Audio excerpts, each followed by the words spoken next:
My parents hated me and doted on my golden child sister, so I started dating her best friend as revenge. They told me I wasn't good enough for her and demanded I break up with her, but I refused. My sister tried taking matters into her own hands, but it backfired horribly for her. I was born with a disability, and my parents, David and Caroline, never stopped punishing me for it. As a 4-year-old, they had me tested and found out that I had lower levels of testosterone, so they used my older sister to fix it. One Christmas, when I was 12 and Jess was 15, we both asked for new bikes. She of course got hers. It was bright purple, shiny, had big wheels and everything. Meanwhile, I got a pink t-shirt, and on it read the words, Jess's little bro. Their method was simple. By destroying my self-worth, I would somehow rebuild myself, and therefore restore my masculinity and testosterone. But, as you can probably guess, their method backfired hard. I became ever more depressed and anxious the more they bullied me. Except, they didn't care anymore. Somewhere along the line, their cure turned into harsh favoritism, borderline emotional neglect. One time in school, Jess got a B- on her report card. My parents paid for a custom banner to be put on the house. On it read the words, "Our daughter got a B-" with a picture of her face at the end. And when I came home with straight A's, guess what I got? I'll give you a hint. It's 2 words, and it starts with Jack and ends with poop. And if you guessed Jack Poop, you were wrong, because it's even less than that. Both my parents trashed my room for not getting straight A+.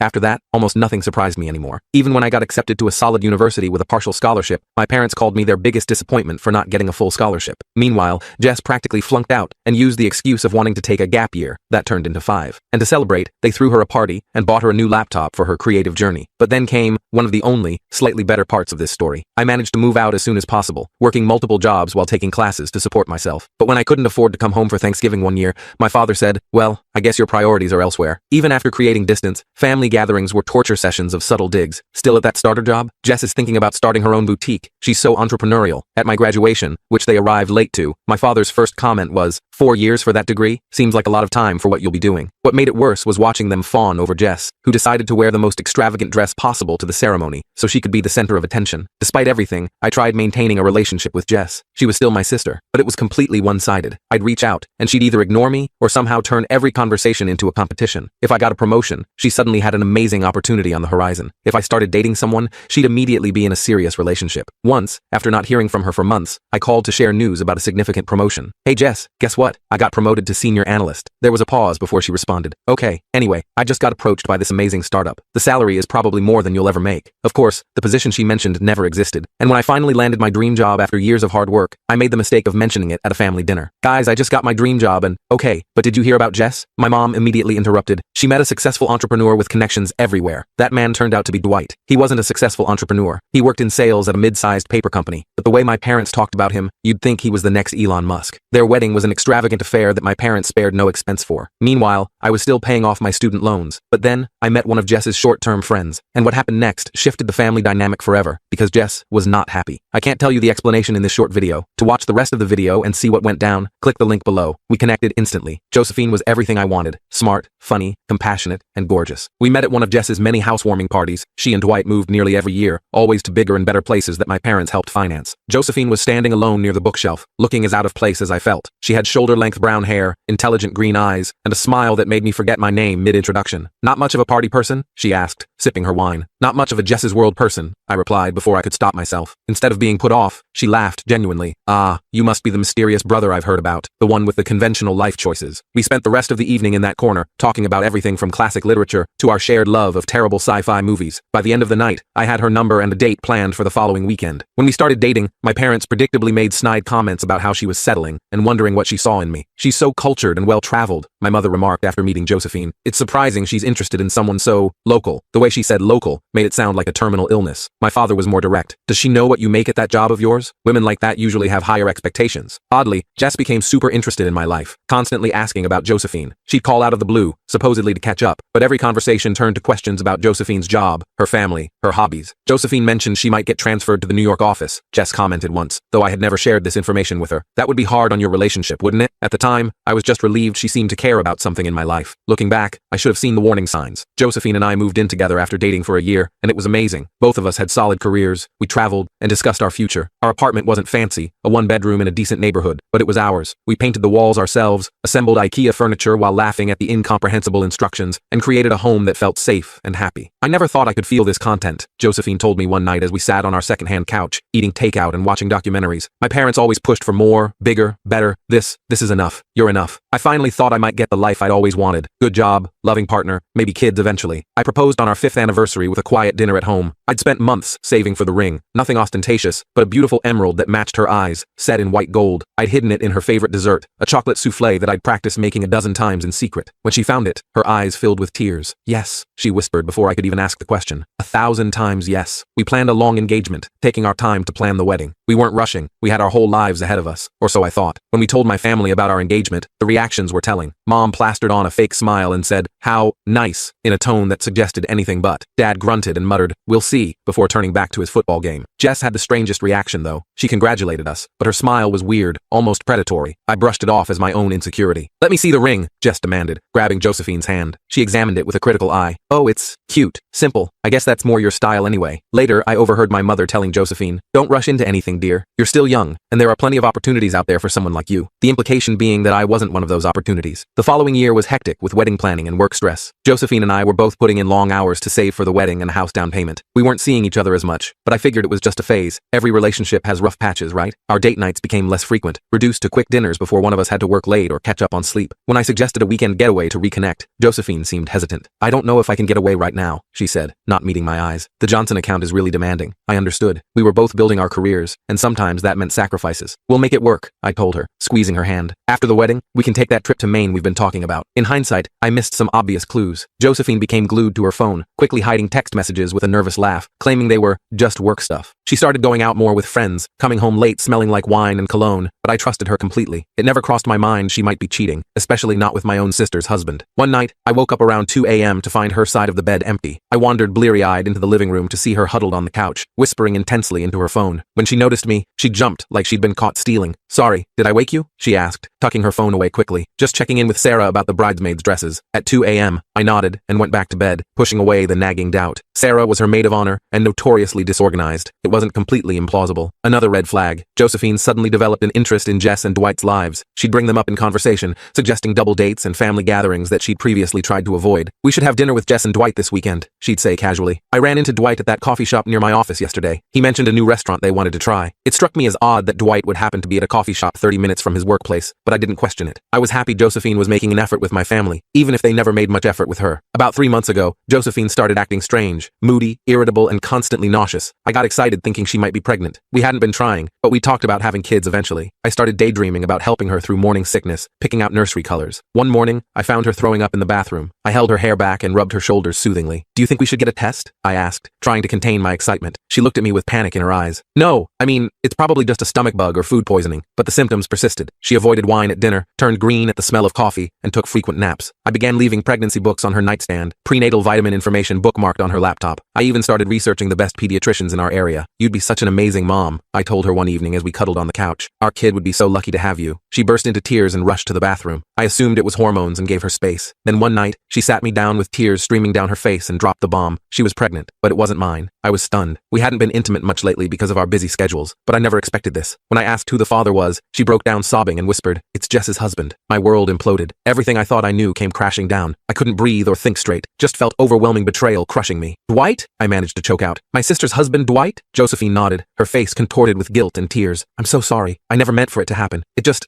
did." "How long?" My voice sounded alien to my own ears. Flat, empty. 3 months, she admitted, staring at the floor. "It started at your parents' anniversary party." I remembered that party vividly. My parents' 40th anniversary, a lavish event they'd spent months planning. Josephine had looked stunning in a blue dress, and I'd been so proud to have her by my side. I recalled how she'd disappeared for nearly an hour, claiming she needed fresh air because the room was too warm. Dwight had been absent around the same time. I thought nothing of it. Josephine tried explaining between sobs. Apparently, it started at our engagement party. Jess's husband, Dwight, had cornered Josephine, telling her she was making a mistake marrying me. He played on her insecurities, saying he could give her everything I couldn't. And it wasn't a one-time thing. They'd been having an affair for months. "He said you'd never be able to provide the life I deserved," she cried, "that I was wasting my potential with you." "And you believed him?" I asked incredulously. "After 6 years together, you believed what he said about me?" "I didn't at first," she insisted, "but he was persistent. He'd text me little things, comments about how I deserved better, observations about how your family treated you, how they might treat our children someday." My stomach lurched at the manipulation. "So what? He was just concerned for your welfare? This was all for your benefit?" "No, of course not," she whispered. "He made me feel special, desired. He said Jess didn't understand him, that they were basically roommates at this point. The classic cheater's handbook. I couldn't believe Josephine had fallen for it, couldn't believe she'd betrayed me so completely. "Where would you meet?" I asked, needing to understand the full scope of the deception. His office, mostly. Sometimes hotel rooms if we could get away for lunch. She was sobbing now, makeup streaming down her face. Once at their house when Jess was visiting your parents, each word was like a knife. I thought about all the late nights at work, the weekend conferences, the sudden errands she needed to run alone. All lies. Does Jess know? I asked, suddenly thinking of my sister. Josephine shook her head. No, at least I don't think so. Dwight said he'd handle telling her when the time was right. I laughed bitterly. When the time is right? And when exactly is the right time to tell your wife you've been fucking her brother's fiancé and got her pregnant? I kicked Josephine out that night. I couldn't stand looking at the woman who'd betrayed me so completely. She begged forgiveness, saying it was a mistake and she loved me. But all I could think about was how many times she'd lied to my face while wearing my ring. Please, she sobbed as she hastily packed a bag. We can work through this. People make mistakes. I love you, not him. If you loved me, you wouldn't have spread your legs for my sister's husband. I spat, the words tasting like poison in my mouth. If you loved me, you wouldn't have lied to me for months while planning our wedding. I was going to end it, she insisted. The pregnancy wasn't planned. We used protection. Not good enough apparently, I said coldly. Get out. You have 30 minutes to take what you need. Anything left behind goes in the trash. She tried touching my arm. Where am I supposed to go? I don't know, Josephine. Dwight's office maybe? Since you're so familiar with it. Or perhaps one of those hotels you enjoyed so much. It's not my problem anymore. After Josephine left, I called Dwight. I don't remember exactly what I said. It was all a blur of rage and pain. He initially tried playing it cool, claiming it was just a drunken mistake that meant nothing. When I pressed him, he got defensive, saying, well, maybe if you'd been a better fiancé, she wouldn't have come to me. Are you fucking kidding me? I yelled into the phone. You're blaming me for you sleeping with my fiancé? You've got some nerve. Look man, I'm sorry it happened this way, he said with artificial remorse. But Josephine and I connected on a level that you two never did. She needs someone who can match her ambition. And that's you? I laughed without humor. A mediocre salesman riding on my parents' handouts? What exactly are you going to provide for her and this baby? Because as far as I can tell,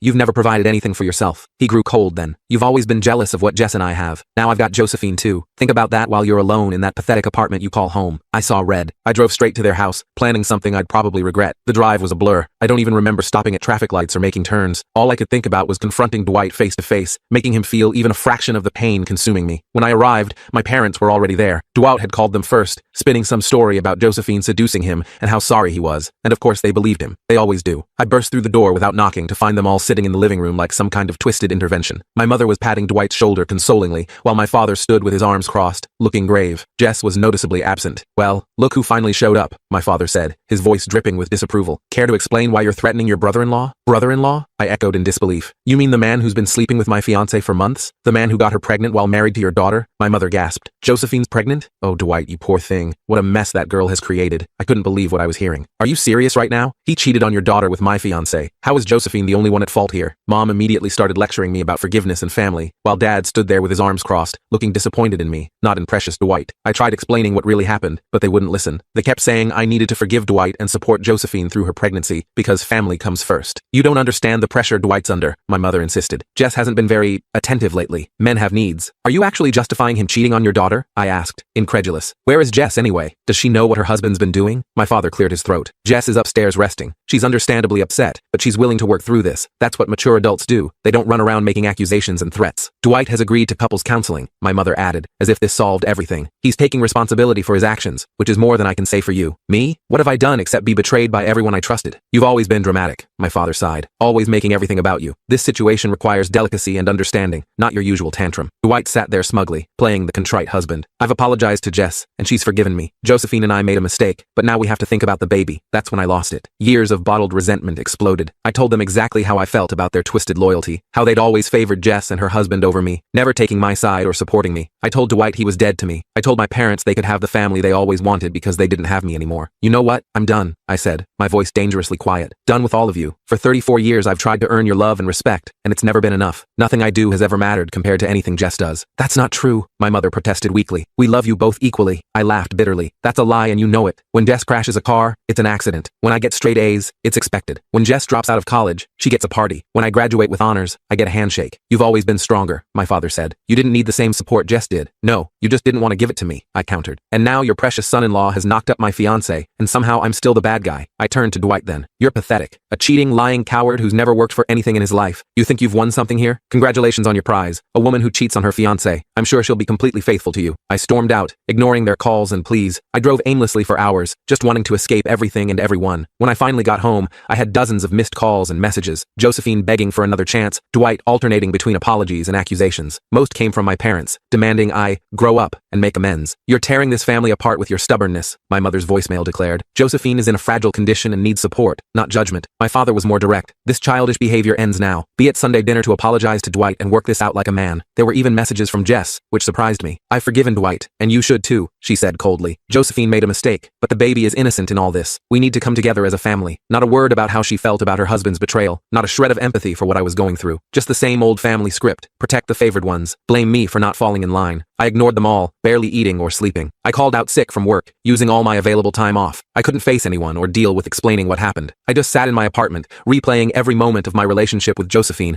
and every interaction with Dwight, trying to figure out where things went wrong. Was I not attentive enough? Did I miss signs that Josephine was unhappy? Was there something I could have done differently? The questions tormented me day and night. After a week of isolation, my boss called personally. We're concerned about you, she said. This isn't like you. Is there anything we can do? I broke down then, telling her everything. She listened without judgment, then offered me a temporary transfer to our Seattle office. It might help to have some distance, she suggested. Take a few months, clear your head. The position is yours when you're ready to come back. It felt like the first kindness anyone had shown me in ages. I accepted immediately. It's been 3 months now. I've moved to a new apartment in Seattle, changed my phone number, and started therapy to process all this, but my family won't back off. Despite my attempts to cut contact, they keep invading my life. Somehow they tracked down my new workplace address, probably through my parents' friends who seem to be everywhere. They've started showing up at my workplace, trying to ambush me and force a reconciliation. Mom confronts me in the parking lot, wailing about how I'm tearing the family apart. Dad leaves harsh voicemails telling me to man up and forgive Dwight. Last week, my mother cornered me as I was leaving the office. This has gone on long enough, she insisted, blocking my path to my car. Josephine is 6 months along now. She needs closure, and so does Dwight. I've given them closure, I replied, trying to step around her. It's called cutting them out of my life. How can you be so selfish? She demanded. This isn't just about you anymore. There's an innocent child involved. A child that wouldn't exist if Dwight hadn't betrayed both me and his wife, I reminded her. That's not on me. She tried a different tactic then, her voice softening. We miss you. Your father and I want our son back. You never wanted me when I was there, I said sadly. Why start now? They've even sent flying monkeys in the form of extended family to guilt trip me. Aunts, uncles, and cousins I haven't spoken to in years, suddenly calling to tell me how important family is and how I should let bygones be bygones. It's like they're living in an alternate reality where Dwight and Josephine made some minor mistake rather than a life-altering betrayal. My cousin Rick, who I haven't spoken to since his wedding 5 years ago, texted out of nowhere. Family sticks together through thick and thin. Your parents are heartbroken. Whatever happened can be fixed with enough love and forgiveness. Aunt Patty, my mother's sister, left a voicemail so laden with guilt it could sink a ship. Your poor mother can barely get out of bed some days worrying about you. Is this how you repay all their sacrifices? By turning your back when the family needs unity? I wanted to scream. What sacrifices? What unity? Where was this concern for family cohesion when I was growing up feeling like an outsider in my own home? Yesterday, I got a message from Josephine. She's keeping the baby and plans to co-parent with Dwight. And guess what? My parents are thrilled about becoming grandparents, forgetting all the awful comments they used to make when Josephine was with me. The message was full of apologies and justifications, including how she and Dwight had found real love through this difficult situation. She even had the audacity to suggest we could all be friends eventually for the child's sake. I know this isn't how any of us planned things to work out, her message read, but sometimes life takes unexpected turns. Dwight and I have found something genuine together, and we hope you can find happiness too. The baby is a boy, by the way. We're thinking of naming him David, after your father. We'd love for you to be in his life as his uncle. The irony was almost too much to bear. The woman who betrayed me wanting me to play happy uncle to the child she conceived through that betrayal, and naming him after my father, the ultimate way to ensure my parents would overlook any wrongdoing. I'm at my wit's end. Part of me wants to cut ties completely and start fresh somewhere else, maybe move across the country, change my name, and build a new life where nobody knows about this mess. But another part is so angry I want to stay and fight, to show them how fucked up this whole situation is. My therapist says I need to process my feelings rather than run from them, but also that I have every right to establish boundaries. Your family has shown a consistent pattern of disregarding your feelings and needs, she observed. It's not unreasonable to distance yourself from that dynamic, but distance doesn't seem to be enough. They keep finding ways to infiltrate my life, to force their narrative that I'm the problem, not them. I don't know what to do anymore. The betrayal has affected every aspect of my life. I can't sleep without medication. I can't stand being alone with my thoughts. I haven't even considered dating again. The idea of trusting someone like that terrifies me. What if I'm just unlovable? I asked my therapist during a particularly dark session. What if there's something fundamentally wrong with me that makes people treat me this way? There's nothing wrong with you, she assured me. But when we grow up in dysfunctional systems, we sometimes recreate those dynamics unconsciously. Your family trained you to accept less than you deserve. The good news is, you can untrain those patterns. I've also lost friends over this, ones who think I should take the high road and reconcile with my family, as if I'm the bad guy for refusing to play happy families with the people who hurt me the most. My college roommate Tom,